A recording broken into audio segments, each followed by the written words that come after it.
Phone எடுத்து 2 மணிக்கு தூக்கம் வருதுண்ணா வீராசாமி, கொஞ்சம் வீட்டுக்கு வா, தூக்கம் வரலம்பார். ஆற்காடு வீராசாமி திட்டிக்கிட்டே இங்கேருந்து வந்து, என்ன தூங்கலையாம்பார். தூக்கம் வரலப்பா. 2 மணி வரை அவங்களையும் தூங்க விட மாட்டார். வீராசாமி வீராசாமி, இந்த பக்கம் துரை அப்படின்னு. அதனால் துரையைத்தான் கூப்பிடுவார் இதுக்கெல்லாம்.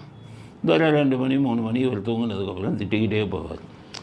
அதனால் அப்பாவோட ரகசியம், பல ரகசியங்களை தெரிந்தவர்கள் ஆற்காடு வீராசாமி. அதனால தான் ஆற்காடு வீராசாமி பையனுக்கு எம்பி பதவியை கொடுத்து சமாதானப்படுத்திட்டார் ஸ்டாலின். இந்த பக்கம் பார்த்திங்கன்னா இவர் ரகசியம் தெரிந்தவர், அவர் பையனுக்கு ஒரு எம்பி கொடுத்தாரு. இப்போ இவரை தூக்கலான்னு ஐடியா பண்ணிக்கிட்டு இருக்காங்க. ஏன்னா அவர் மேலே வரிசையாக எல்லா வழக்குகளும் ஓப்பன் ஆகுது.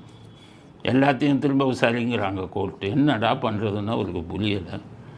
அதனால் இவர்